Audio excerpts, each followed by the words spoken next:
uh, because of the demand or request from many of our members, we have kept this session especially for you to about PG entrance preparation, uh, practical like experience and also guidance from our own Dr. Vijay Balaji, who has secured about 1000 rank in internship itself, and now he's first year medicine PG at MS Ramaya Medical College, Bangalore, and Dr. Ashray Patel, who also recently finished his internship and also has secured 1200 rank in NEET PG, and he has also got pediatrics in Bangalore Medical College in Bangalore.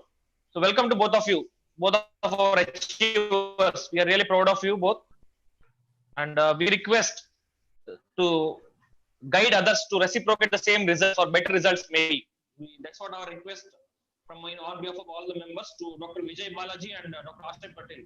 Over to you. Thank you, Anna.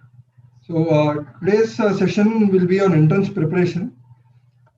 So this would be the tips and how we begin with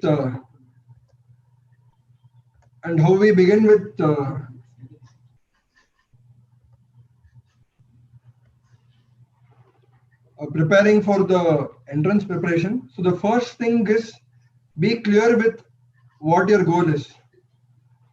So what do I mean by this is, so you choose whether what entrance exam you want to focus. So either it is NEET, or you target a central institute, or you target a USMLE or plan. So be clear with that first, and then we have to come up with a plan for how to crack this, that we will discuss in the coming slides. And we have to make short-term achievable timetable. So whenever you start preparing, so make short-term goals. So let's say we start with one particular subject. So you make a particular topic in a particular days. Let's say we are starting with pathology, for example. So cell injury. So you take cell injury for maybe 2 days or 3 days. So keep a realistic target. Don't be overzealous to finish it in 1 day, or don't keep it as a longer time so that you lose upon covering other subjects. And yeah, what we mean by strategize a plan is like we can divide it as of now, since we have people from all the years, we can divide it as people who have not yet reached internship, doing internship and post internship. So people who are in second year, third year, fourth year, you guys, it is better you guys concentrate on your theory, do well with it, read standard textbooks, do not try to read something else, because most of the questions come from the standard books itself. So rather than spending equal time on reading some other textbook, read standard textbook, because with that you can cover both your theory as well as your MCQ part, so that you might not have to again waste your time reading these books. One more thing is, for people who have not yet reached internship, it'll be better like if you start making notes from whichever source it is. It's better you guys start making notes from it. And other thing will be to take part in academic events. So if you're trying to join something like USMLE, that becomes very important. Like they will see your profile. So it's better you guys participate in all the poster presentation or something like research articles, because nowadays our Karnataka government, RGHS as well as ICMR, both of them are giving good research opportunities. So that will be somewhere in the month of Jan, Feb and March. It's better if you guys have a research article with yourself if you're trying for USMLE, or else again coming to quizzes, which helped like both of us a lot. Balaji, could you share your experience of quizzes for them? So the first thing is quiz in general improves your knowledge to a wider extent. So we used to go almost every month, we used to go for quizzes in Karnataka, outside Karnataka. And most of our entire UG was spent in attending quizzes. So by attending quizzes, what is the advantage that we noticed was your reaction time to solving MCQs in general improves. And you're able to integrate many things in a short span of time. and your focus also improves, because in every quiz it is a race against time.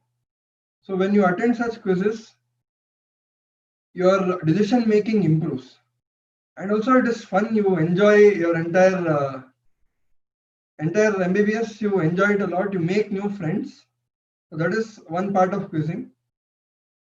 And the most crucial part in any entrance exam would be timing. So it helps you in those crucial 3 hours or 2.5 hours. So that part becomes very important, and quizzing helps you in that. Yeah, one thing which we saw in our current NEET pattern was lengthy questions. Like we did the previous year patterns, we saw that there used to be more of one-liners or to the max 3 to 4 line questions, but that was not the trend in this year's NEET pattern. And yeah, they are also moving towards something like USMLE based questions, more of conceptual questions. So quizzing will help us all in that. Like for myself, if I have to take an example, I could read each question faster. My reaction time was much more faster because of quizzing itself. Because this year there was a sudden change in the pattern. As we all know, each questions were very huge. Like so, it was all more of case-based questions, and quiz will orient you to that. And what else to do is, and next coming to people who are in internship and post-internship. Any insight into it, Dr. Balaji, for people who are in internship and post-internship? Most important in internship would be current scenario, current trend is to test your basics and how you are applying that in a real world situation when you're dealing with patients. So I would suggest that you don't stick on to only reading books in your internship, but you have to learn ward work. So whatever is very essential, you have to do. Only by doing some ward work, you understand that and you remember it. So let's say you read all these facts. Let's say you have a patient in your surgery posting. So you have incision and drainage, abscess drainage, or some suture removal. So there was a question wherein what is the blade used for suture removal? Only if you have done such suture removals, you remember it easily. So just by remembering facts, it is easy to forget it. So I would suggest that at the end of the day, entrance is just a part of what we are. And in the bigger picture, we are all here to become doctors, to empathize with patients and to give a better care to all the patients that we are going to touch. So I think that the most important and gratifying profession that we have. There is no other profession where you can touch a human life as much as you can do in this profession. So keeping that in mind, I think would be an important thing in internship. And whenever you get time, so try to make sure you have time. It is not that, okay, internship is busy, I can't study. It is never like that. So let's say you are supposed to go collect some reports from somewhere.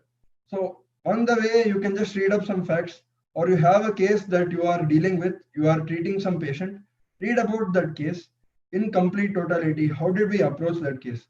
Because we are seeing that the questions are moving towards an approach-based scenario, and it is more of practical application of what we know than just rhetoric facts that are mugged up. So that is very important in internship.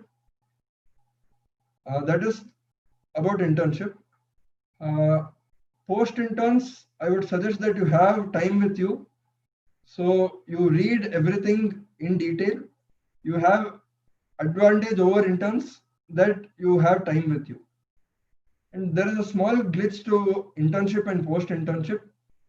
It is easy to get lost with too many facts. So it is better that you stick on to some basic and don't try to assimilate all the facts that are there, because medicine, or in general, the medical field is like an ocean. You can't swallow or drink everything of it. So see the scenario or see the level of questions that have been asked in the past 5 years, so that you know what are the important topics that are going to come. So based on the important topics, give focus to what is relevant. Don't try to get all the facts together for one particular topic. It is humanly impossible. And even the topper will not get 100 out of 100 questions correct or 300 out of 300 questions correct. So that is very unrealistic if you think that you should get all correct. So try to get as much as possible correct. So that will be the key. And you should never get disheartened when you're not getting something correct. So when we see, we'll go next when management of timing, where we'll tell you how do you manage the time. So interns and post interns, concentrate on important subjects. That would be the key that is there. So internship may be busy and you may not be able to cover all the subjects. It is all right if you're not able to cover, but the core subjects, which should be the basis for your entire practice, would be second year subjects and the first year subjects, because without a very strong foundation, you can't build a building. Similar with entrance also. So patho, micro, pharmacology, physiology, biochemistry would be the key subjects, along with a short subjects, which are dermatology, psychiatry, and obstetrics and gynecology. These would be the key subjects that have to be focused upon. If you are able to focus upon these key subjects, I think the entrance exam is yours. No one can stop you from achieving that, cracking the entrance. So that would be the key for cracking entrance for interns and post interns. There is a recent change in the pattern that is coming up, and there is a proposition of next exam. So Dr. Ashay, would you highlight something Sure. on? As Dr. Balaji said very promptly, that during internship, what you guys need to do is, one part is, as Dr. Balaji said, please apply whatever you read. So that is a very great advantage being in internship. Whatever you do, whatever you read, you see it practically. And please keep your ears open as well, because all the facts that is coming in your rounds, all the facts that PGs tell us, or your co-interns tell us, or your professors tell us, that might come as your question. It will so happen that one of the fact that has come, you might remember that, oh yeah, that professor that day had told me and this is the answer. So please keep your ears open. That is to do with the hospital part. But once you come back home, yeah, we understand we will all be tired. Internship is tiring, but then consistency is the key in this part. Once we come back home, try as much as possible to keep at least 2 hours per day, if not more, at least 2 hours per day. And in that 2 hours, read just what is required. Like, so that is one key. One key we have mentioned is do previous year's papers. When we do previous year's papers, we get to know the recent trend. So just read what is required and put hard work, be consistent. That is a key to do during internship. Since we'll have our notes, we'll have to just revise it, do enough number of questions.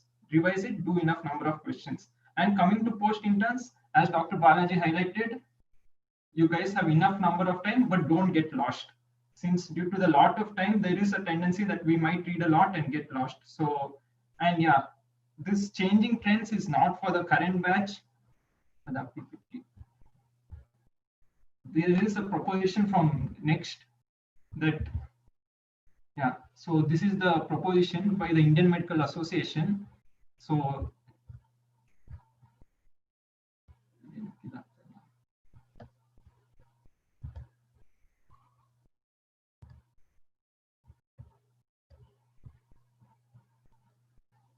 yeah, so what we would like to highlight in this is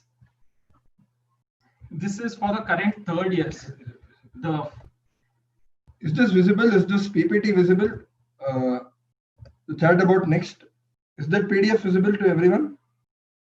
Okay. Yeah. So this was the proposition, and this thing might come. We are not sure as to how it will be, but this is the proposition by the government as of now, that they're gonna keep 3 different. Firstly, they're gonna keep 2 exams. One is next one and next 2. Next one will be during your 4th year. At the end of 4th year, after giving your theory paper in the month of March, they're gonna conduct next one, and this will be your usual MCQ paper. But the thing is, this one, as we mentioned, changing trend, it is just not recall based. As we saw till last year, most of them, around 70 to 80%, was recall based. Like, if we see, there is a drastic change in the type of paper which Dr. Balaji wrote and the type of paper which we wrote. As if we can ask by Dr. Balaji, there were more of short questions, isn't it, yes, Dr. Balaji, and more of recall based. But that was not the case when we came into it. There were more of problem solving and comprehension and analysis. As they rightly highlighted, 60% will be problem solving and 30% will be comprehensive and analysis. So the time has come for us to change our pattern of reading to concentrate less on the fact-based questions and to concentrate more on factual questions. And one more thing is integration of the topics. They have mentioned over here that they'll give just 10% weightage on applied basic sciences, but this doesn't mean that we concentrate less on our anat, physio, and biochem or patho, micro, and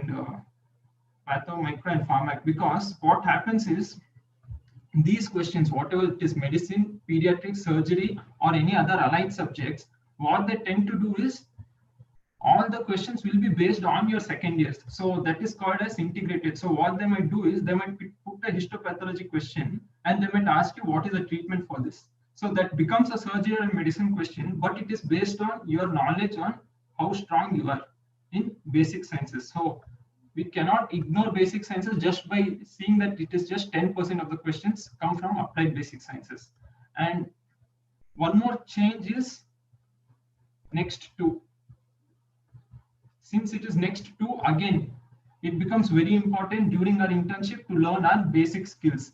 So mostly they'll concentrate on usual skills which an intern must know, like IV cannula or incision and drainage or many such minor things which an intern should know. And coming to clinical examination as to what we do in our surgery or RS examination, per abdomen examination, all those things become important in this. And but the next two is after you pass your internship, it is just to give you an MBBS certificate and they'll just tell whether you guys have passed or not. So in the end, your rank will be based on and your admission to entrance exam will be based on next one. So this was to give a glimpse of next, but people in fourth year and internship don't think so we should worry, because it is mainly in 2022 which they have told this will come into picture. So can we go back to the previous slide?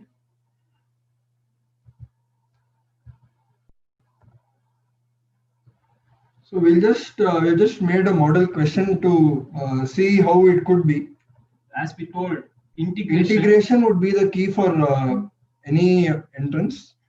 So we have a patient here with past medical history of type 2 diabetes, hypertension, a reformed smoker with chronic ethanol consumption. He comes to the emergency room with retrosternal chest pain, squeezing in nature, radiating to the left arm, which is lasting about 30 minutes. It is associated with profuse sweating. And here we have ECG that is showing ST elevation in the inferior leads. So what do you think is the diagnosis here?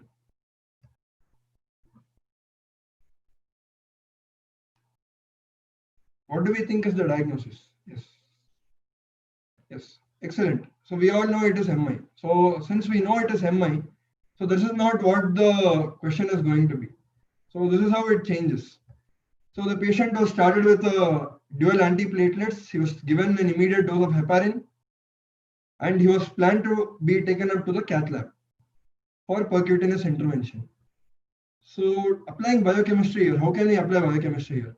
So 50 minutes later, which of the following enzymes is utilized by the myocardial cells for its generation of ATP or for its energy? What is the enzyme that is going to be used? Everyone goes with D. Anyone with any other answers?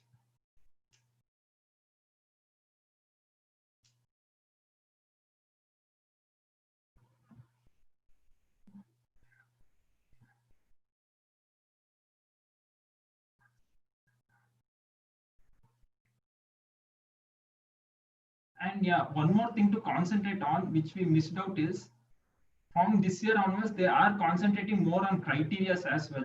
It is just not like if it is diverticulosis, Hinch's classification. They are not gonna stick on to that. They are trying to ask out what is a part of Hinch's classification, or if it is peripheral vascular disease, something like modified Wells criteria. I think so. It is better we start concentrating in that as well, because in this year paper we had around 4 to 5 criteria which was asked. So that as well becomes important.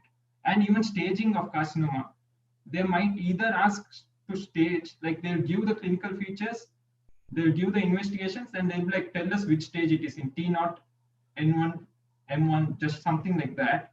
or they might give which stage the carcinoma is in and tell us about the treatment. So please be updated on that as well. So think like you are a doctor and you have to make a decision. That is where we are heading towards. All these facts don't really matter in a real world practice.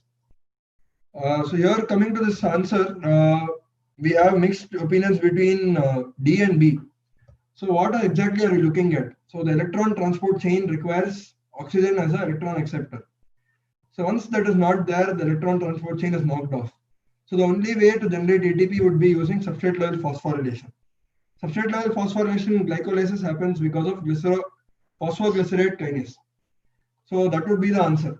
Option is option number A. So this is how we integrate things. So this is probably a somewhat similar pattern which may be adopted. Okay, so that is one more thing. So, and the most important key to any exam is confidence. So no matter whether you have studied, you have not studied, be confident with what you know, because you have not passed through MBBS without reading something. So you would have definitely read something and only then you have reached that point of time. So never doubt yourself in the first place. So that would be the most important part. So confidence is the key for any entrance or anything in life. You need confidence. So that is why we are, as part of our White Army group, we are conducting periodic MCQs every weekend, so that your confidence in solving MCQs boost up and you have a regular practice of solving MCQs. So that would be the most important part. I think the most important part of entrance preparation is confidence. And without confidence, I don't think you can crack any entrance. And the most important at 3 hours, those 3 hours, you should have confidence on yourself. And how we get this confidence is, it is not possible to get this confidence just by reading theory. So what we do is, we'll think that we have less time and we'll try to concentrate more on theory and think that, okay, we'll solve the MCQ. Since we know the theory, we might be able to solve the MCQ. But trust me, that doesn't happen. The more and more MCQ you solve, the more confident you become. On the day of the exam, you feel that confidence comes within you only when you're well versed with your theory as well as MCQ. So please give equal weightage to theory as well as MCQs. And yeah, previous year papers, please solve the last 2 years paper. If not others, do solve the 2 years. Do not forget to do that. It is, if you're taking your institute exams, it becomes more important. Like something like AIMS means 100% necessary to solve the previous 2 years questions. One more thing is, keep it simple. Yeah, don't complicate it. Like trying to, as Dr. Balaji said, trying to get in too much information, it is practically not possible to remember everything. So keep it as simple as possible and don't overburden yourself as well. Like if you are in second year now or third year, you might tend to put in all your energy, study in your first 6 months and then lose interest. Please don't do that. Be consistent, not like study 8 hours per day or 10 hours per day. Read 2 hours per day, but do that consistently. Do it every day. That will help you more in the long run. And yeah, you guys can keep asking the doubts in your chat section. Later, we'll have an interactive sessions where we'll solve all the questions.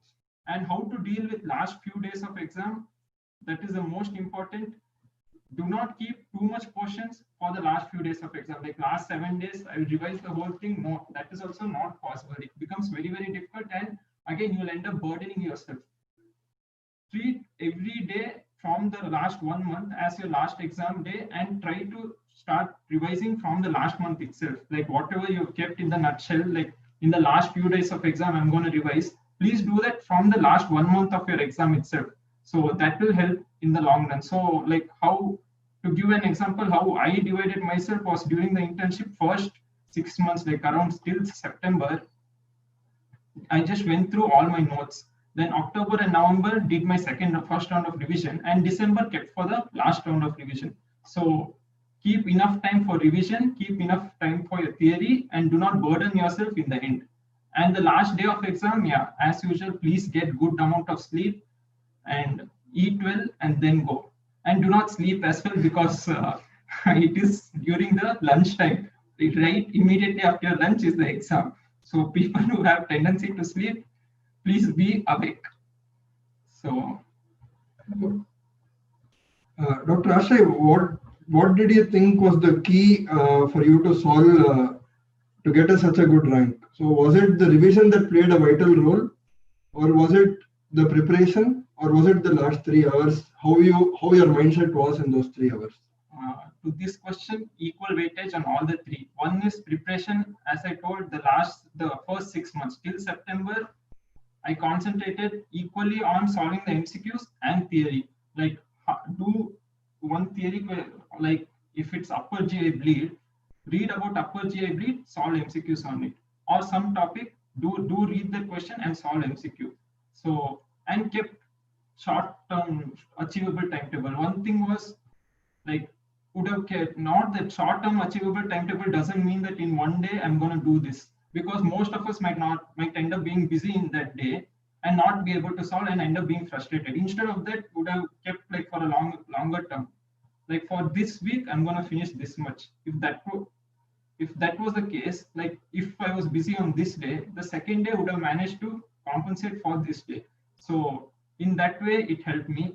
Then coming to the last 3 months, October, November, as I told, did one first round of revision. And this revision again is not just the revision of theory, it is also the revision of the MCQs. Like there will be many MCQs which we are not sure about. That MCQs, we would have either made a note of it or we would have marked that MCQ for review. So do those MCQs as well. And the last month was to revise the whole portion once again. And again, as I told, did not keep anything for the last 7 days because it is practically not possible to finish everything. So please treat every day as your last day in the last 1 month and go about. So, and the last 3 hours of exam, as you told, please reach early. That was the mistake I made. Please don't do that. Reach half an hour to 1 hour early so that your mindset will be ready. It will be good to write the exam. So please reach early to the time what exam hall.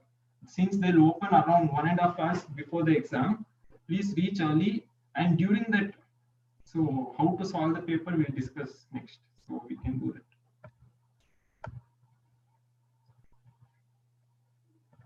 So anyone can tell what this graph is about?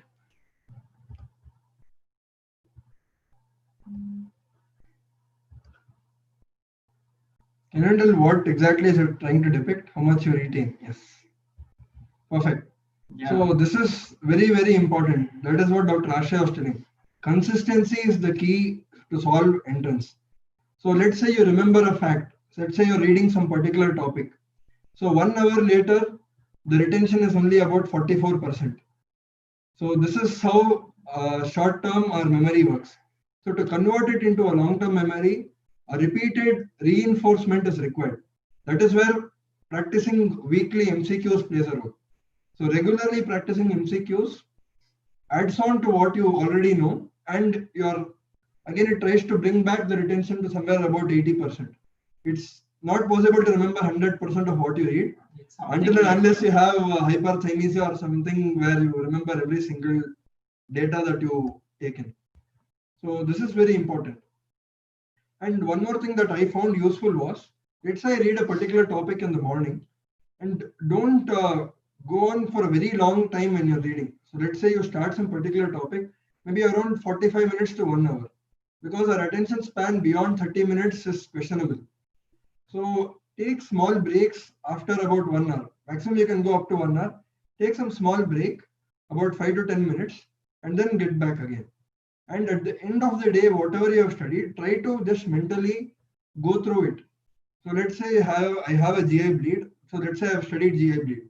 So just close your eyes and think, so what are the causes for a GI bleed? And so whether there is a difference in a pediatric age group, a middle age, and an older age. And then what could be the cause, what could be the pathogenesis, if at all there is. And then how do you manage a GI bleed? So when you close your eyes, you create a story of whatever you have read throughout the day. So in somewhere, if you find that there is some small missing gaps in that process of information, just get up momentarily, just for 5 minutes, go through the point where you have missed that point. So in that way, you will be able to remember. So this is just like a reinforcement again. So this was very important. And let's say for interns or for people who are second years, and final year, second year to final years. So you read something and you saw something similar in the world. So try to again go and recollect back what you had read and what was different in a particular patient. Because I think that is what adds on to our memory, and that's how you will remember things. And while practicing MCQs, this was what was taught to us by Dr. Kishan Rao, that when you're practicing MCQs, you know the timing of when you have the exams. So it's in the afternoon. So if it's in the afternoon, you start practicing or giving your periodic tests in the afternoon itself, so that your mind is tuned. As soon as you sit for solving MCQs, your mind is set that at this particular point of time, my brain is set only to solve MCQs. So usually we have a tendency to sleep for some time in the afternoon. And that is the time exactly where we have need and high chance that you go and doze off in the exam. So to avoid this, what you can do is you practice all the MCQs in the afternoon itself, so that you avoid such things to happen. And your mind will be alert and focused during that time because you've consistently been practicing. So that is what we had suggested. Consistency would be the key. This graph is something like loading dose and maintenance dose, which we study in pharmac. Loading dose is what you read in the theory, maintenance dose, so that you don't forget what you read. Please keep revising. So how to solve MCQs? Can you just add a word? Yeah, again, this time management, again, as our mentor, this was taught to us by Dr. Kishan Rao, and we both follow the same strategy. In the 3 hours, like how we divided the paper was, first initially go get a glance of the whole paper. There will be 180 questions. So sorry, there will be 300 questions, 180 210 minutes and 300 questions. So get a glance of all the questions, and all these fact-based questions, one-liners, all the ones which will flash to your memory immediately, attempt it when you're going through the first round of question. So that will take around 1 hour to 1 hour 20 minutes, or to the max it might take 1.5 hours. So in that first round, considering the pattern of NEET, this is for a NEET, considering the fact that how long NEET questions will be, you can around solve 120 questions in that amount of time. After that, what we do is, in the next 1 hour, try solving those, as we saw in that next pattern, there are something called comprehensive analysis and problem-based questions. Try solving those questions. In that time, you can sit, think, give enough amount of time for each question, like give a minute, think, and then do. And in the last 30 minutes, which you have, again, come read back. You might have done certain silly mistakes or careless mistakes. Please correct that.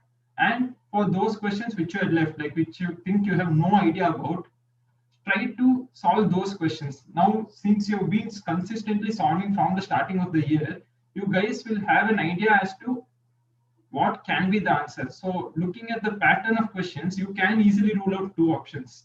So in that other 2 options, it will be either of them. So it is better in that way to take risk and go ahead with that. That is what is called ruling out of options and solving avoiding negatives. So what we do is, like, no matter how well prepared you are, out of the 300 questions, to the max, you might know 150 to 200 questions correct. Other 100 questions, there will be a situation wherein you guys will have to go for it. In that time, this becomes very important. Try to rule out the options as much as possible. If you are able to rule out 2 options and you have other 2 options left, please go ahead, or else leave it. So that is what is called ruling out options and avoiding negatives. So this is how we manage time. Go through each questions, go through it thrice. In the first round, the ones which are recall based and the ones which flash your memory immediately, please solve it. In the second round, it is based on how well you analyze the question.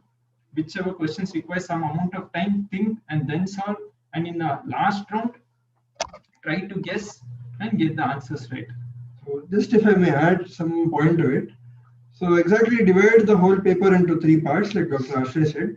And when you're going through the first round, wherein you're solving about in 1.5 hours, you'll be able to cover the entire paper. The reason why you do it is because there is a shuffling of questions. So someone might get some very easy questions in the beginning, some might get very tough questions in the beginning. And you might lose the momentum. As soon as you see a very tough question you don't remember at all, it is natural that you lose the momentum of solving other questions. So, and when you see that in the end, you see all questions you know and you keep spending time on the first question. So to avoid this, you have a glance of the paper And while doing this itself, you will see some questions that you know half of, or maybe you're able to roll out one option out of the 4. So mark those questions. There is an ability to mark the option there so that you can click saying review for later. We forgot to mention that there is an option called mark for review. So whichever questions you are doubtful or whichever questions you can solve by analyzing, please do mark for review in that first round of reading what you do. And following that, in the subsequent second and third, you can just directly go to the question which you have marked. So it becomes easy for you as well. So in that way, you will save time also. So that is one more thing. And this is during the 3 hours. So during preparation, how do you think or how do you solve the MCQ? So the key is to think like an examiner, because you are going to give the exam. So if you think like a student, so it is natural that you think of some facts, or you think that this option, why is it there, or something like that. But think like an examiner. So why do you think the question is made? Or why these 4 options only? Why couldn't the examiner have given some other options? So what is there that is background or the substratum behind all the 4 options? If you can get that kind of a thinking, then I think you'll be able to generate your own options as well. So you'll be able to think of multiple things. And when you're solving MCQ, just it's not that, okay, you open a question bank and you solve MCQ, okay, so this is the question, this was the answer, I got it wrong, that's it. No. So always try to reason why not the other 3 options, and how can the other 3 options be asked as an MCQ, because every single statement can be a MCQ. So think of why not or why. So you have to answer every single option and try to reason it out. So if you're able to explain that, I think that becomes, it gives you an extra edge. It might take a little time when you solve in this manner, but I think the fruits of it you will see when you are solving the final NEET. So this was one thing with solving MCQs I wanted to add. Dr. Vijay Balaji, do you think, like, in case we don't know a question, do you think it is like not in the actual NEET exam when we are taking our tests, our subject-wise tests or grant tests, do you think we should just leave it or give it a thought? Yes. So this is very, very important, very pertinent question. So when you see the question, try to rule out as much as possible with some, you will have some background knowledge, at least to rule out one option out of it. So that means that one option is ruled out. So try to apply some concepts and to rule out. At least if you're able to rule out 2 options out of the 4, I think you should go and attempt the question, because there is 50% chance of you being right. So if you take NEET for example, so you had +4 -1. So in case you answer 2 or 3 questions, you take a chance. So let's say out of 6 questions, 3 were correct and 3 were wrong. So you have 4 3s are 12 minus 3, it is 9. So you have always gained a point. So that's why somewhere ideal would be somewhere around 280 to 290 is somewhere you attempt. At least somewhere 275 is minimum somewhere you attempt, so that you don't lose out. If you attempt 2 less and you're sure that you will get all right, that doesn't serve a purpose. So you have to take a calculated risk. This calculated risk is based upon ruling out options and taking the chance that this may be right. So 50-50 chance. If you think you are right, you can go for it. And most of the time, you will be right. Sometimes there are some questions where you never know, you have no idea about, but as soon as you read the question, there is something that tells you that this is the answer. So trust your gut feelings also, because we have seen it work for us many times. And just once it strongly strikes you, once you mark, please don't think about it again and try to change something. There are chances that you will make the same thing wrong again. So if you feel that it is strongly correct, your gut feeling somewhat says it is right, please go ahead and don't change the option. And as Dr. Vijay Balaji told, please don't try it on the day of NEET exam. Okay. You have to practice. What he has told, it has come for him because he has practiced 1 full year. He has practiced every day. He has practiced certain amount of questions. That is why he could take a good guess. That is why he could come to those instincts work for him. So what is the key takeaway is not on the day of NEET exam solving 290 questions, or not on the day of NEET exam trying to apply your instincts. Try this from day 1 of your practice. That is why I told, like, please take grant tests seriously. Like, anywhere you get, try to solve those 300 question paper tests. That becomes very important. Or your previous year question papers, whatever you do, take those 3 years test seriously. One, timing as they told. Another one, it helps you to guess. It helps your to improve how you guess upon, like the chances of you guessing a question and getting it right will increase by the time you reach NEET if you are solving on daily basis.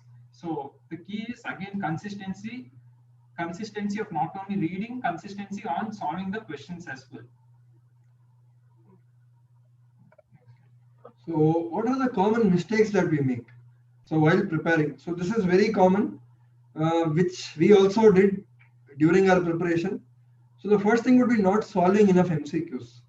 So what do you mean by enough MCQs?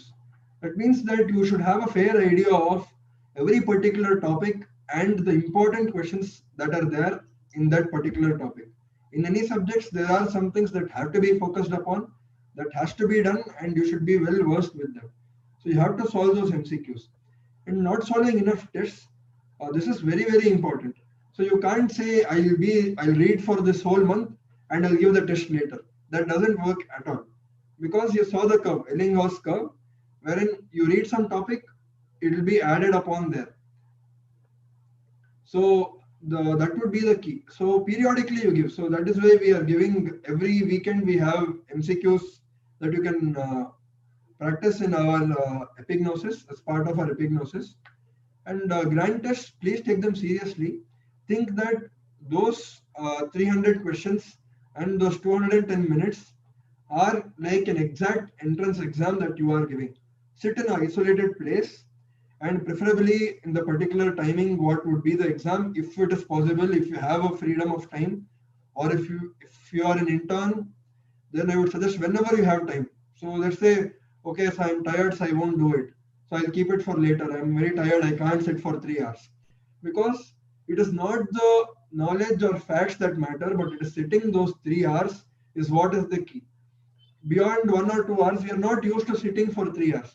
So imagine if you have not practiced sitting for 3 hours, you can't directly come and say, I'll directly give exam for 3 hours. That is not possible at all. So you have to practice sitting for 3 hours and you have to be focused in those 3 hours. It is very natural. Once you start giving, you'll realize that in about 1.5 hours, your focus is gone. So you say, okay, I don't care. Okay, I'll skip this question. I'll skip this question. So it is very natural for that to happen. Please don't be disheartened in the initial parts. It will be like that. And then as you keep giving tests, it will keep improving. And use these grand tests as a check mark or like a poll star to determine how your preparation is going. And please don't be disheartened by these grand tests, because the more you sweat in practice, the less you bleed in battle. So the more grand tests you give, the more your confidence improves, the more your problem solving ability improves, and you will do better in the final exam, because the final exam is what matters.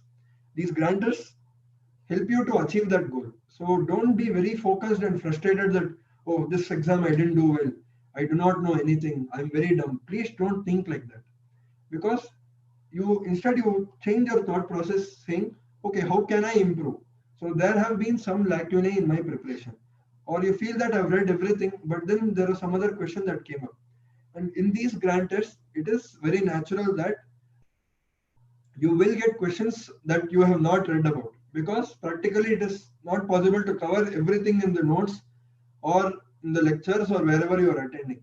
So you use these grand tests and mark the important questions and write it back in a notebook, which is going to help you in the further revision. So use these grand tests to add up to your notes. So this would be very important, giving grand tests. Asher, would you like to tell about using multiple resources? I think that is a common thing that we always have. What resource to use? Okay, this notes are good, sir. This notes are good. So which should I use? Okay, this question came from this notes. This particular question was not there in this notes. So what is your take on that, Dr. Asher? This one thing we've been asked many number of times. Many people have messaged us regarding the sources. Only the advice we can give is please stick to the source which you have. Like all the sources have all the information that is necessary to crack entrance exam. So please don't use multiple sources. like you feel what you're reading is bad, and it is natural human tendency, because you will look into the facts that are not present in that book. There will be 5 to 10% variation from one source to other source. That doesn't mean that you switch from this source to that source. In the meanwhile, there will be some amount of visual memory as well. It is better if you read the same notes multiple number of times, because our visual memory will come back to that notes. If we read 2 to 3 notes, where will our mind go? Our mind will be lost in the end. So it's better stick on to what you have, because every source provided is very good. So please stick on to what you have. And yeah, again, not allotting enough time for revision, that is also one of the key mistakes we make, and you're stressed upon that. And as Dr. Balaji told, please don't be disheartened. Again, many messages have been received that we don't get good marks in that test, this test. The whole purpose of them keeping a test is to make you feel that way. But their purpose is not to dishearten you. Their purpose is to find out the mistakes which you have made, and you guys improve upon it by reading it more. So their purpose is to make you read more. Their purpose is not to make you feel bad. So intentionally, those exams, those tests, and those questions are kept tough to prepare you for the best. So please don't be disheartened by that. Take it as a challenge and try to improve. And it's not that in your first test you will get 700 or 800 score. In your first test, you will invariably get around 300 to 400. And in this thing, please don't compare yourself with your friend. That is again one of the key mistakes which we make. People like, oh, no, we've got 400, that person has got 600. No, please don't do that. You guys you've got 400 in this test, well and good. In the next test, concentrate more, work hard, and get 410. So in this way, if you give 10 tests, by the end of 10 tests, even you will be in 800 mark. So that is how we approach, and that is why it is important to solve more and more number of tests. So now we'll open it for discussion. So we'll keep the chat open for discussion. And so you can plug in all your questions that you have, and we'll take them. And there may be some people who are targeting central institutes. So when you're targeting central institutes, there are particular topics that have to be focused upon. Let's say PGI has some particular subjects which are favorite to them. So biochemistry, they have a lot of studies going on in biochemistry. So biochemistry will be asked in depth. So for AIIMS, biochemistry is important, pathology is important, and some practical aspects that are there, that is also very important. So those subjects will be asked in depth. For JIPMER, pharmacology plays a very important role, and obstetrics and gynecology is one of the favorite for JIPMER. And JIPMER is known for its lengthy questions and numericals. I forgot to mention this. So whenever you are solving, there are some concepts that require numericals. I would suggest that you make a list or a small book of all the important formula that is there. So let's say physiology, you have cardiac index, or you have a fixed formula to calculate a cardiac output, or you have this acid-base balance, those formula. So the important formula, please keep it in a book, so that during the last maybe 1 month or last 1 week, you can revise that very quickly. So that would help you in adding on to the time. You will save time in that, because the facts will be dispersed everywhere. So if you have it at a collected source, so that will help you. So any other questions? And again, all these central institutes, especially AIIMS, they have different set of questions. The pattern of question is again different. So please go back, solve the MCQs, because AIIMS has 7 to 8 different pattern of questions, which is not there in the normal NEET. So if you are aiming for central institutes, again, practice those questions, because their pattern is a bit different. So we'll take up questions from the starting. How do we spend time during lockdown? Yeah, this is a very important period, and please make use of it. We will say follow White Army, that is more than enough. I think so. We are trying as much as possible to give in all the insights. Let it be entrance, let it be your usual theory. So, or the practical aspect on approaching a patient, or you actually see in ward.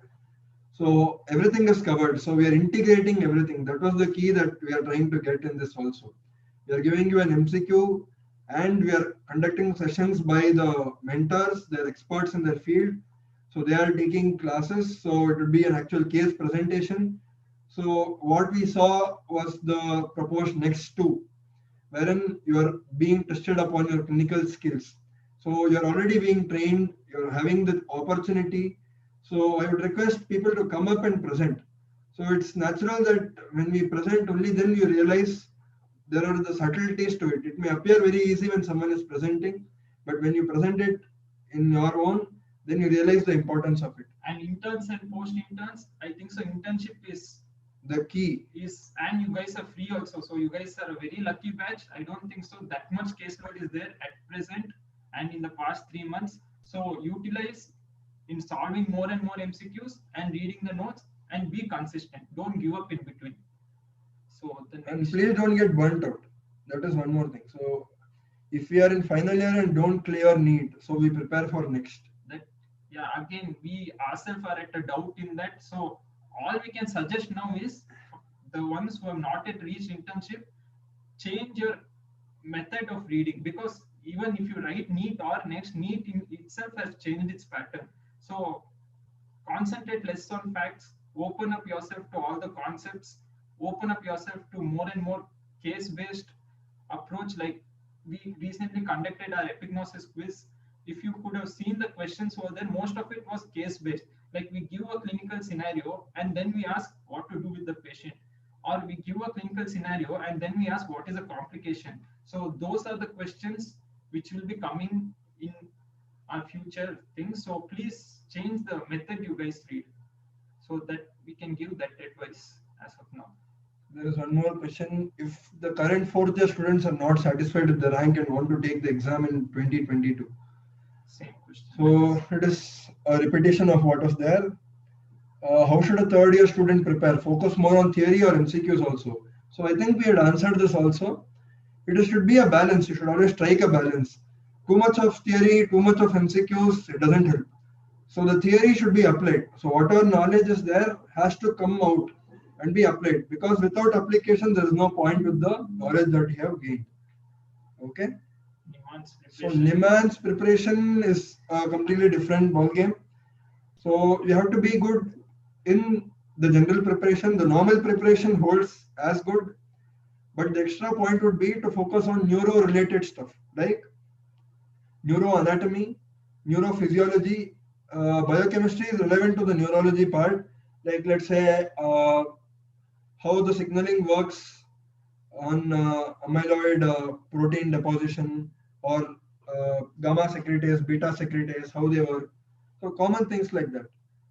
And coming to neuropathology, that becomes very important. NIMANS is one of the best premier institutes for neuropathology, and they have one of the best labs there. So neuropathology becomes very important. So read, I think for each of those subjects, stick on to the standard textbook. Usually it doesn't cross that. Most of the time you'll be able to answer it. So stick on to Robbins for pathology. I think the standard textbooks, we've already mentioned it in our White Army. What is the book? Standard reference textbook. Yeah, So please, we'll be sending it again. So stick on to those standard textbooks for NIMANS especially. Then I'm in third year. I want to start preparing for entrance. Should I start self-preparation or should I join any coaching? Or is online classes better? Whichever is comfortable for you. So this is the answer we can give. Whatever you're comfortable with, you know your strengths, you know your weakness. So however you're comfortable, we cannot recommend one for you, because each one have their own method of reading. Some feel that we can prepare by ourselves, so they'll prefer self-preparation. Some might need some amount of guidance, so they'll stick on to coaching. So it depends on individual strengths and weakness. Coming to joining coaching versus online, I think you're the best judge for yourself, because some people are very good in focusing for those 3 hours in front of a screen, but some people get a splitting headache if they sit for more than 1 or 1.5 hours in front of a screen. So it's up to you what you're comfortable with. So that is one thing that you have to assess by yourself. Which source is best to solve MCQs? We can't comment on sources because all the sources have all the MCQs. But what we can tell you is solve previous year questions, because what we might miss on is how the patterns of questions are coming as of now. So no matter which source you stick on to, please don't forget to solve the previous year's questions. Sir, did you make notes before internship only? Yes, both of us, I think, we had made notes before internship that made our work easier. So if you're in internship, pre-made notes are available. You can download them from anywhere. Online, you get it. You just download and you can use it to read. In case if you're finding it difficult to make notes, because if the internship is very busy, it's natural that you will not get time to prepare. So that is one more thing. Is it necessary to watch Marrow or Flipladder videos? We can't take that. It's individual call. There have been people who have not gone to any coaching and cracked entrances. There have been people, there are so many who go for entrance and still don't crack the entrance.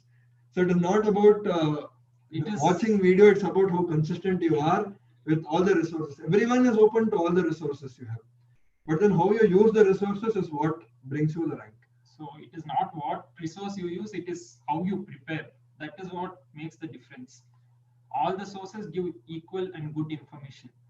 How to manage entire portion of 4 years in internship when you're also busy with our hospital duty. Dr. Ashok, would you like to add some point on this? Actually, again, when it comes to this, consistency is the key.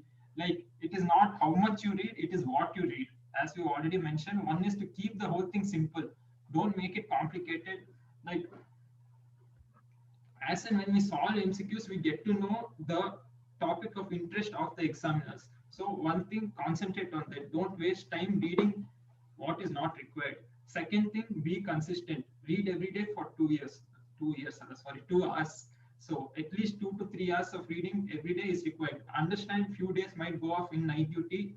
Next day you might not be taking an off, but that doesn't mean we take off for 2 days. Take off for 1 day, it's okay, good enough. From second day, please start reading. So internship will be busy. It's a part of all of our learning. So use that internship to propel your learning also. So whatever you're seeing in the world, try to apply what you know there, so that it's not that your entire internship is going as a waste. So still you're using whatever you know and you're applying that. So you'll remember it better. And one thing is that if don't lose hope in between. Internship, it tires you so much that in between you'll feel like giving up. But it will pay in the end. Like, one, it might get you seat. Two, if it doesn't get you seat, you are already at an upper hand of getting seat the next year, because you would have finished one round of reading. So you're 100 times better than your competitors. So in both ways, it is useful. Don't give up in between. That is very, very important what Dr. Ashay said. So please don't give up. So I think I'll tell one small story. Because what we see commonly also. Let's say a vegetable vendor comes and you say, I want, let's say 1 kg. And you take 1 kg of whatever you want. And you ask that, let's say he gives you a little extra. So once he gives a little extra, you feel more happy. So similar in our life also. So you have focused that, okay, you need this, you are going to do this. But try to put in that little extra effort that will add on much to your dividend that comes in the future. So try to give a little extra than what you are trying to do. So that will add on in a very large way. Okay. Is it necessary to join any coaching classes? If so, then when is it? Yes. We have answered this. Any books for MCQs? Any source for grant tests? Any books for MCQs? We have sent it good number of times till You'll now. send it Again, we again? will be sending. So The source for grant tests, I think online many are there for grant tests. So someone has said Marrow has, there are so many things that have grant tests. So you can keep giving grant tests in any way, from anywhere. But the thing is, you should give grant tests. That is what is important. The key is to give the test. Sir, can we crack next exam without taking any coaching class? Can we crack exam by just reading textbook and solving MCQs? Again, it is individual perspective. You answered this question, I think so. So it is possible, but the way you read and process information is what matters. So when you're reading a textbook, so you should always orient that information to how a question can be asked. Tips and approach for third year students. Again, third year students, please change your perspective of reading. We have repeated this. Concentrate more on Clinicals. case-based questions. and less on facts. Yes. Doesn't mean you ignore facts. Facts are very much necessary, but now the trend of question is going beyond the fact. Just not knowing the fact, but applying how the fact is helpful for us. So now, just because we have told don't concentrate on facts doesn't mean that you guys don't read facts. Facts are very much necessary, because without knowing the facts, you will not know how to apply that. So going one step ahead is what we are talking about. So And try, since you were in third years, you you guys still have enough time. Try to ask why for every simple thing that is happening in medicine. Because once you know a why, your entire understanding of everything in medicine, in general, medicine, I mean the whole medical field, changes. So I think you give time and dedicate yourself to understand whatever is there. So every single thing you read, try to ask why, because that solves a very key important point. So you'll remember things. So if you understand the why behind something, you are likely to remember it better. Again, what about people in fourth year? Same as third year. You guys also have ample amount of time. It is the same, for once you are in pre-intern, you guys have good amount of time. So please utilize it. Give good amount of time for theory, and while reading theory, use standard books so that it will help you in your exams as well. Very nice question by Mitches. They've asked, is it better to prepare subject-wise or particular system-wise? This depends on how much time you have. If you are an intern, you don't have much time to do all this. But if you are a third year or a final year, this would be the ideal way you should prepare, because your further coming NEET or next, whatever exam is coming, is trying to integrate things. So that is what was integration. So they've given an example. If it is cardiovascular system, so try to integrate. So how the heart is formed. So somewhere there is something. So let's say there's a neural tube defect, or there is some other. So let's say there is TBX5 that is mutated. You get a Hall-Torrem syndrome causing an ASD. So the role of TBX in embryogenesis, or the role in looping. So all that becomes important. So that you can use when you are a third year or a final year. So try to get a comprehensive or a complete total understanding of all the years put together. So that would be very ideal for the. One of the question is how to balance between your university exam preparations and PG preparation. Again, we have highlighted on this fact. It will be better you read standard books. So standard books will take care of your university exam and PG preparation, and just not solving MCQs when you come to the end. Start solving from now so that you get to know the type of questions that is asked, so that you can concentrate on that topic more. If you use bits for MCQs, the source gets limited. So then what are the possible sources? I think what is there in the books is sufficient enough to practice MCQs. You can use an online source. So let's say you are working, that time using books may not be very ideal. You can't carry the book everywhere. So you can use an online source or something to use the to crack the to solve MCQs. And there may be people who are working as house officers or working in hospitals. So for them, what I would suggest is using whatever time you get in solving MCQs and reading. So that would be similar to how an intern works. So that approach would be similar.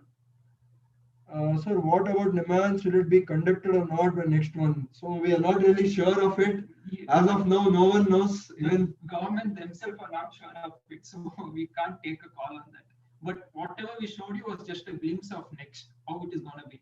But yeah, if next comes, they are planning to make everything together as one exam. Like for example, they are planning not to keep different institute exams and make everything as one. So this is their proposal. So we can't actually comment on how it can be. Whether the universities will accept it or not is a question by itself. So we just have to wait for time to answer that.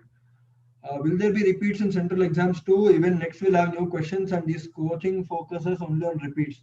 How to overcome this? So that's what we said. You change the focus of how you are reading the questions, how you are preparing. See, the concept remains the same.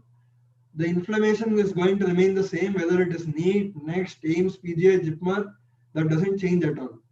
But how they are going to ask about inflammation is what changes completely. So you should change the way you are going to think of the concept, rather than thinking of will there be repeats and things like that. I think repeats will help you to focus on what are the important topics. That doesn't mean you just leave off the other topics.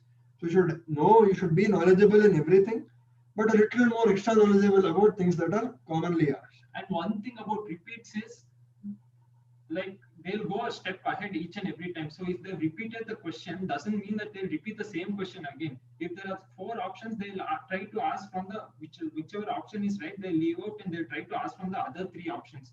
So that is what Dr. Balaji had said. Try to think of other options as well. Okay, so because of lockdown, we are not able to take case, and right now we don't have any case to present, sir. Any ideas? So you can attend White Army seminars, the case presentations that are there. So you can use that to understand about the cases.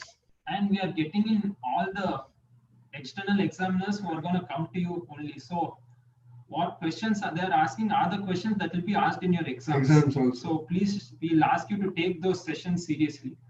And please attend them and volunteer to present more cases, because the more you practice, only then you gain confidence. So the practice is what is going to give you confidence. Perfect practice is what is important. Tips for making notes. Ashani, words on that? Tips for making notes. It again depends. Tips for making notes is, when you make notes, concentrate. That again helps. Even this question is answered by you solving more and more MCQs. When you solve MCQs, you get to know what they ask. When you get to know what they ask, you can immediately make notes. So if there's a topic, like if there is myasthenia gravis, Harrison gives 3 to 4 pages on myasthenia gravis.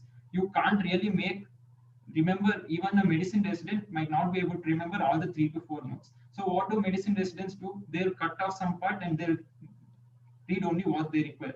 So what do we have to do? Even we cannot remember full Harrison as such. So we again, come back, solve the MCQs, look what topics are important, look what could be asked in the future, and make some few points of it. So the key to making notes is not to write a textbook again. Just if there is myasthenia gravis, make keywords, make 10 points, 10 to 15 points, and that will be enough. That should serve your purpose for your theory exam, and it should serve your purpose for entrance. So make notes in that way, we can tell. And yes, that is very important. And the importance is, so you should always remember that you're making these notes for the last 1 month. You should be able to revise that. So think in that way and make notes. It's natural that when you read so much information, it is very nice to attain all that knowledge, and you just bombard your notes with so much of knowledge, and you forget it within 1 month. It just goes off. So think that, be realistic. That is what we said. Keep realistic goals, and you have to be able to recall that at the end. So that is what would be for notes. Because of COVID pandemic is there, and any chance of this getting postponed, that we really don't know whether COVID, how long it is going to last. But currently COVID scenario is pretty bad in most of the states. Karnataka, not that severe, but compared to Tamil Nadu, Maharashtra, Delhi, Punjab, there are the states that are affected a lot. We still can't comment on next. We can just tell what the government proposal has As given, of now. and that was a proposal given up by the government. If the government updates anything, for sure we'll immediately update in all the groups. We can tell that much. While reading theory, how do you differentiate between fact-based and factual concepts? There is nothing like fact-based and factual concepts.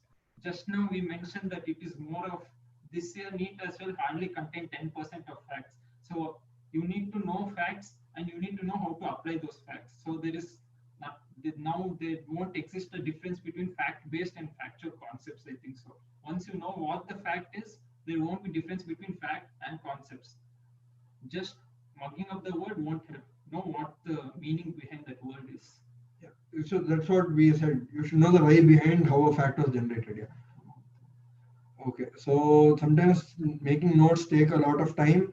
Do you have any tips? If you're in internship, you get pre-formed notes. If you're before internship, you have enough time. Aram se sit, make good notes. Okay, so is it compulsory to read Harrison for cracking NEET? No. Even medicine resident can't remember Harrison.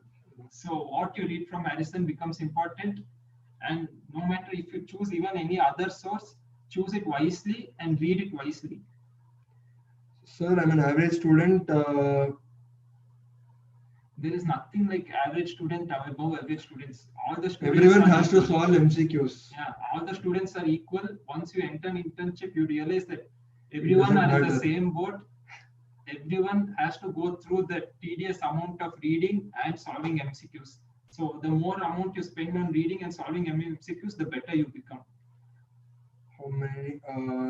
Okay.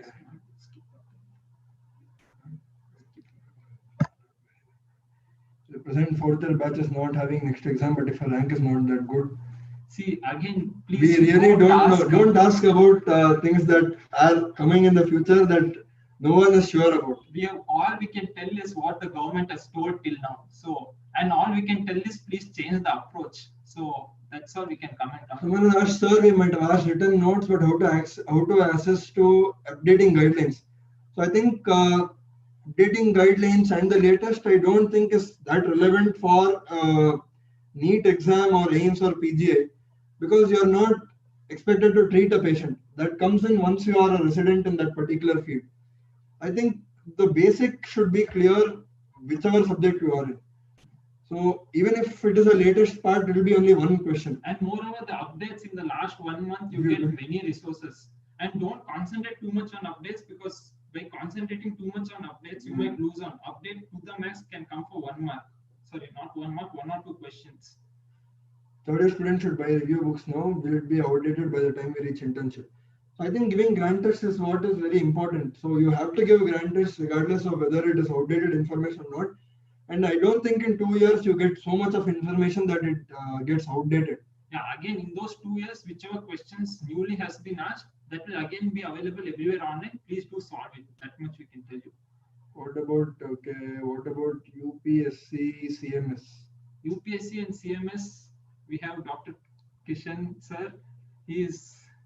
You can look for the career counseling session on YouTube, Yes. where he has spoken extensively about this UPSC exams. And So you Government can- Medical Service, even that Dr. Kishan sir has spoken about it. Since this session was for NEET, we'll concentrate on that. There are many more talks coming up. We'll give you the link at the end of the session. We'll post it on all the groups. Okay. Sir, how did you reassure yourself that what you are reading is sufficient? So you're using your MCQ as a baseline to assess whether it is sufficient or not. So sometimes it is natural that you may not get an MCQ right. So maybe you just add on to that. But getting almost most of the questions correct would be the assessment that you have. And progressive improvement in the grant test is what we are looking at. Because what we have is 19 subjects and not one subject at hand.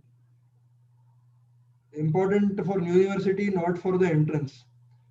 So that's what you have to strike a balance. What you are preparing for entrance would also be sufficient for your university. So I don't think especially one you can keep doing things. So you keep attending, yes. So you keep attending the case presentations.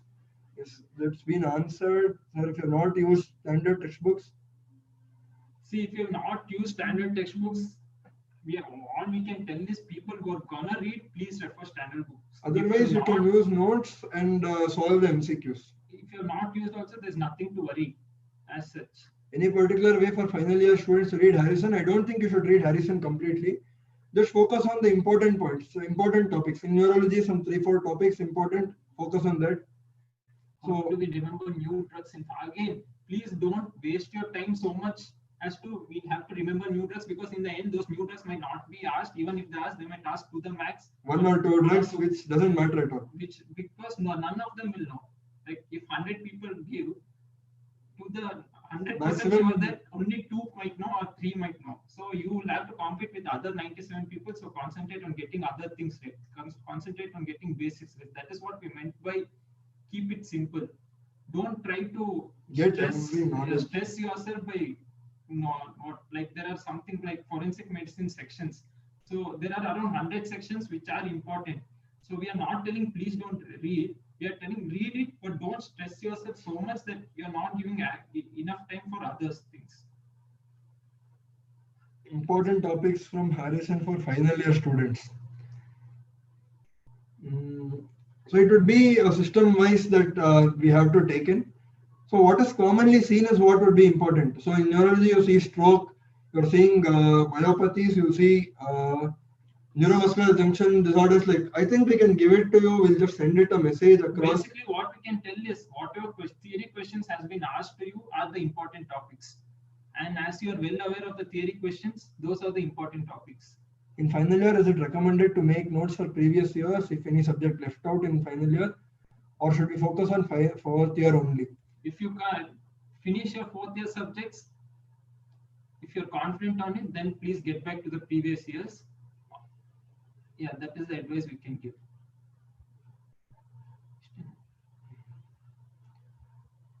Okay. Will the MBBS marks count anywhere? MBBS marks, it will come as your pro forma. So we can't really comment whether it counts or not, but getting a good score will obviously keep you at an higher edge. Any subject out of 19 that we can skip safely?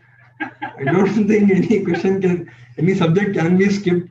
I think every subject has its own importance, and there will be questions that will be asked. The more you skip, the more dangerous zone you go to. While doing revision, after how many days or weeks should we do the next revision? This is very important. I would suggest maybe after 2 weeks you should keep at least 1 or 2 weeks later you have to do a revision and try to remember as much as possible. So maybe monthly once a grand test would reinforce this. And for this revision, I think you can use our MCQ platform itself every weekend. If you see, we are combining all the subjects, questions are there in that. So I think that can be helpful. You can use that along with giving grand tests every month. See, revision again depends, like one revision is what you do at the end of your reading. Like if you are sitting for 3 hours, keep your last half an hour for what you've read in those 2.5 hours. Again at the end of the day, keep again half an hour for what you've done at the end of the day. So that is how revision is. Okay, so someone has asked what points to focus upon while making notes. I think we have already told the points to be focused is what is relevant. So the importance should be pathogenesis or treatment. Epidemiology doesn't really matter. Okay. Final year students should, yeah, you can give grand tests. So I think it is good that you give grand tests because it adds an extra edge for you. Should we read fourth year subjects in third year? Yes, I don't think that nothing should stop you from reading From that. second year onwards, you are open to everything. There is nothing like that is just for theoretical purpose, for giving exam purpose. They might divide it into this, but once you are into second year, you're open to the whole ocean of MBBS. Yes. Anyone can read anything. So it's just a continuum. Once you enter second year, it's a continuum of your entire lifelong learning. How did you manage to complete all 19 subject notes before internship? Okay. Any tips? See, again, we can't tell you that do 8 to 10 hours of reading or something, but from third year, if you are consistent enough, giving some amount of time daily into your reading, I think so you will be able to do it by the end of fourth year. Yeah. Did you prefer studying alone or with a study partner? I think studying, see if at all you're an post-intern, so I think many of them go for libraries where they study. So I don't think you should completely keep it as studying with study partner. It has to be a self-made learning that has to be there. You have to build your own concepts. You can't rely on someone to build your concepts. But you can discuss where you might have some small problems with the concepts, so that you can use. So study partner can help you with maybe reinforcing what you know. So you can just exchange things with each other. So let's say you read some particular subject which you are confident, and other person is very good at some other subjects and you are weak at it. So you can exchange things and that will add up. But the thing is, you can get lost in this part, like in studying in a group study. So you should be focused that you are reading actively. So that is very I important. think so USMLE and PLAB are the two standard things and which most of them prefer to go. There is one more for Australian entrance exam, but as of now, I don't think because of COVID, so all are at hold now. USMLE has cancelled its Step 2 CS exams. What are the exams are cancelled now? But most of them prefer USMLE and PLAB. That much we can tell you. And one more thing is there for Australia, but still USMLE and PLAB are the standard things. Yeah. Any other doubts? Any other questions? Anything we have missed upon? Or anything you want to get clarified?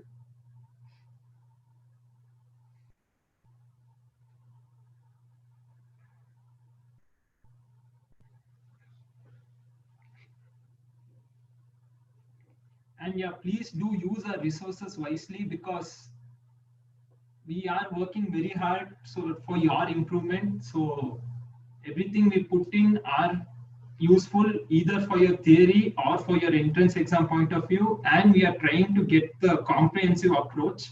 So please do make use of it. How to go about it? Yes, fourth year books are vast.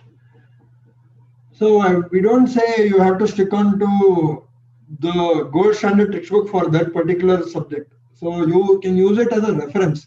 That's why they are called as a reference book and not as a normal textbook.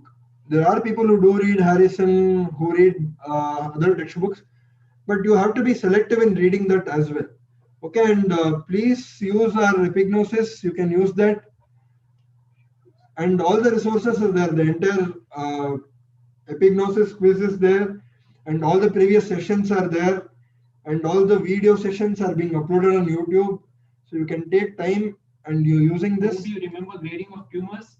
Again, one important part in this tumor is someone asked about updates. So what are the updates you should concentrate are on this, like this tumor staging that keeps changing. Once it changes, and again, if it changes, since we are now exposed to all the resources, all the social media, we will somehow or the other end up getting to know that it has been updated. Update that in your notes, and how to remember. Only thing you need to do is revise. And I think so now the time has come wherein we have to give importance to grading and not the name of the criteria, what the criteria is, because they are being asked nowadays. Because the importance of that grading or staging is finally at the end, it is patient care. So how it is relevant to patient care is what matters. And as someone had told, what is the difference between fact and factual concepts? Remembering the name of the criteria is fact. Remembering what is there in the criteria is factual concept. So I hope that doubt was cleared.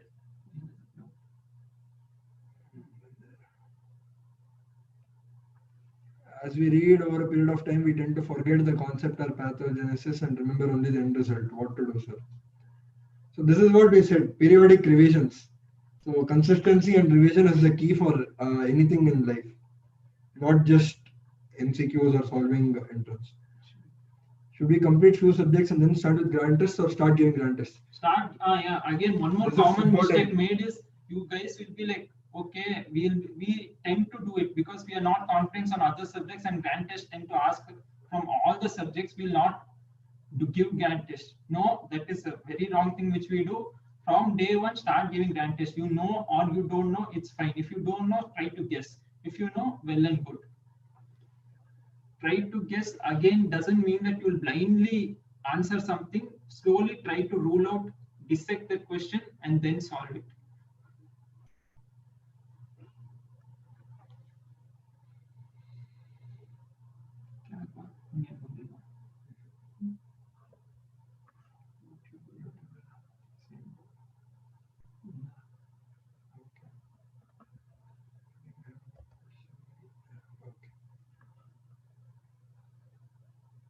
So, any other doubts? Any questions from anyone? Okay, so the key takeaway will be, one is choose what you want to do in your future, choose your goal, which entrance exam, plan it accordingly, keep small timetables, start doing notes, start doing your MCQs, give equal importance to your MCQs and theory. In the end, revision is the key, and revise in such a way that you don't keep everything for the last 7 days. Start revising from the past 1 month itself. And yeah, on the day of exam, go early to the exam, eat, but eat less. Not that you don't eat or you eat too much, eat less. And yeah, in those 3 hours, how you approach the exam, we told you that was our approach. That is what Kishan sir had taught us, and that is what we followed, and we were successful. If you guys have a better way and you guys are comfortable with it, please do follow that. And yeah, these are the key to success. These are the key points that we found very useful. And one more thing, constantly motivate yourself, because it is natural that your momentum starts dropping. So keep motivating yourself periodically. This is very important. And we'll finish. The most important way to succeed is to always try just one more time and never give up. For difficult roads always lead to beautiful destinations. Thank you, everyone. If any other questions are there, you can put it up, and maybe And yeah, we'll give our phone numbers so you can contact us. And yeah, one more thing is, We become what we believe. So this is the key that you should remember. yeah, that is what Dr. Kishan sir always tells us. We become what we believe. And like what your goal to be, please keep a broader goal. Like just not keeping yourself. You want to achieve this rank. Instead of keeping that, keep something like broader. If you achieve that rank, you will be able to inspire 10 other people to achieve that rank. So when you keep a broader aspect in your mind, it won't stress you too much, and it will help you in long run. You will be doing good to others as well, rather than thinking from your point of view, or you get a seat to make your parents happy rather than making yourself happy, or you get a seat to inspire 10 other people. So in the end, if you don't end up getting seat, you will not be disheartened. Still, it will be a learning process that those other 10 people who are being inspired from you will read more, thinking that since you've read this much, they didn't get a seat. That means all of us together will read more. Or if you want to keep someone else happy by that, they'll be like, yeah, you've put in enough efforts, now put in more efforts. So, yeah. So Dr. Kishan sir, they're Kishan sir, asking they're for asking for motivation some words from from you. you. Could you please talk?